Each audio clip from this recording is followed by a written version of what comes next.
All right, Kenny, do the football. Do the football. Stories breaking left and right as we speak. Even the Dolphins, this is per Adam Schefter's Twitter account, picking up Tua's fifth-year option and guaranteeing $23.4 million salary for 2024. The ultimate sign that they don't have any plans to sign any high-priced quarterbacks this offseason. Tua is their man. Is Tua a viable strategy for the years down the road, or is he an injury away from never playing again? Oh, he's choice B. But I could argue, look at Alex Smith, look at RG3. Certain guys, that's how it's going to be.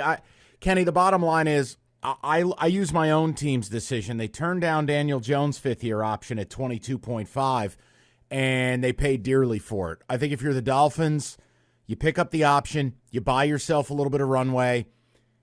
Their plan, Mike McDaniel's on record saying he's the perfect quarterback for my system. So I think it's the right move. I think it's the only move they can make. I think the Brady stuff is absurd. No, but the only problem I have with this is it's the brain injury, and that's the new injury. That's the new blown Achilles or, the knee injury where you can come back from those, Mike, but we all saw what happened to him, the convulse. Like, it wasn't pretty. That I do think that the next concussion he has may be his last time playing in an NFL unit. Rico, I am not arguing with you, but if you don't pick up the fifth-year option, you are setting yourself up for disaster if it works out the way you want it to. That's fair.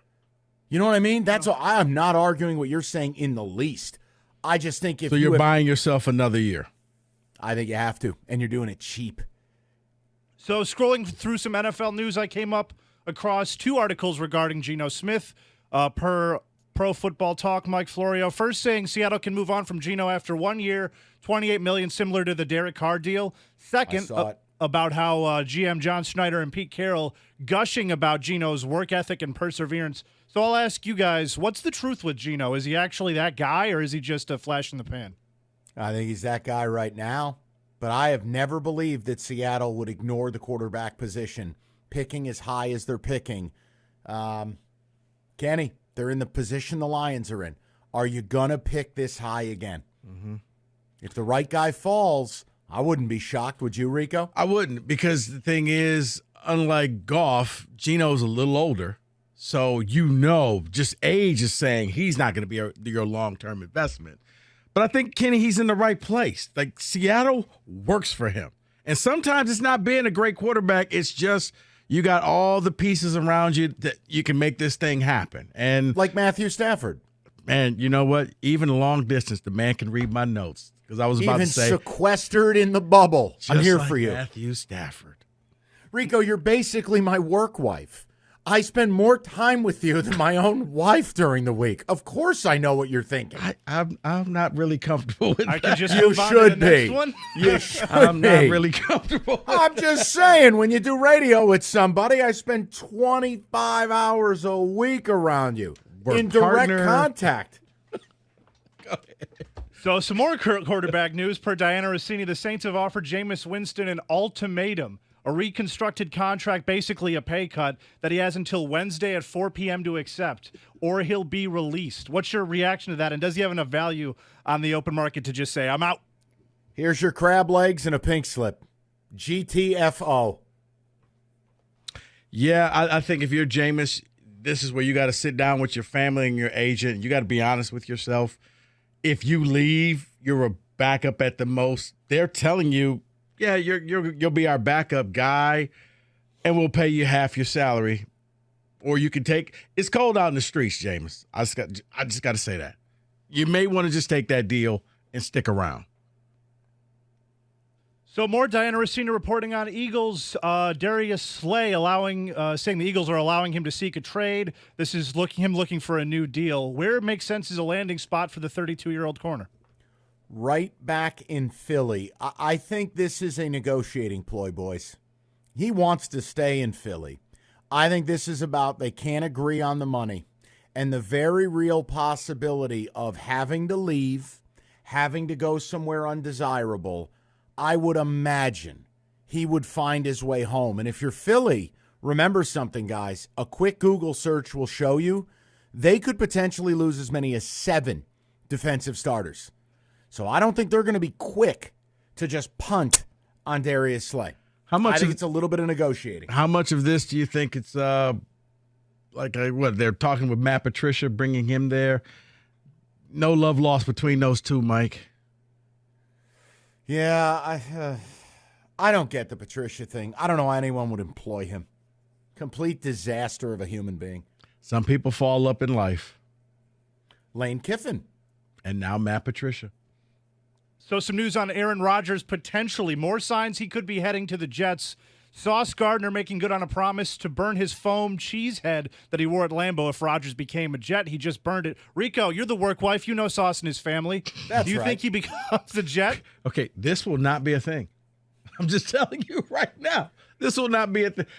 I think Sauce he's the new face of the New York Jets, so he's going to do whatever it can to make his team better. I saw he put something out there for Odell Beckham Jr. to join the Jets. So he's just throwing it out there to see who's going to respond.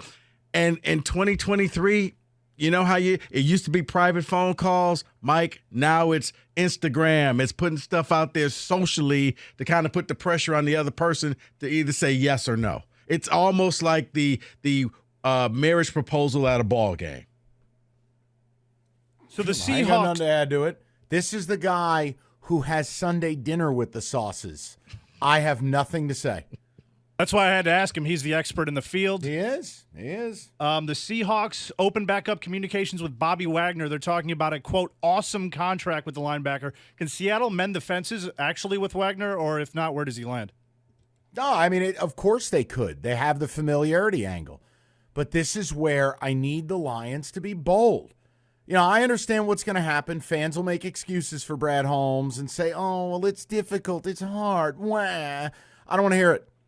Be bold. Surprise me. Or otherwise known as do your job. So, yeah, of course Seattle is going to make a run. But I'll be damned. You can make a phone call, too. Yeah. You can try. I'm never going to be mad if you don't get it done. I'll be mad if you don't try.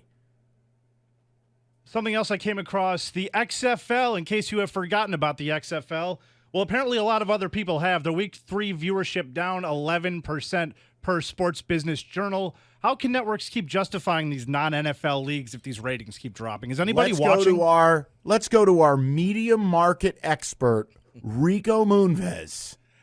Because for the XFL, it was the whole, you were banking on The Rock's popularity, that people will watch this thing because maybe The Rock will be at this game. He's not. It's bad football.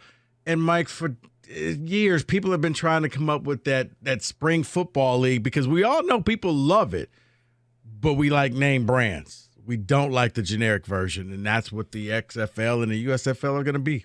I said it a million times. The only way you're going to get a secondary league to survive, not thrive, to survive, is you would need to begin sniping legitimate top 50, top 75 draft picks in mass. 15, 20 guys a year. Yep. That 2/3 of those guys still go to the NFL draft, but you're getting 1/3 of them. If you can't do it or won't do it, you're never going to survive because what Rico just said. We can work our way around the teams, but if the players we watched the last 2, 3, 4, 5 years aren't in your league, and you've just got some great story about a guy who was selling paint last month and now he's your starting tight end, nobody cares. I'll simply say this, Mike. Texas. The league that actually does this will survive, and it'll work. But you do what the NBA did with the G League. After your first year of college football, guys, you could leave and join our league. And that is in football today.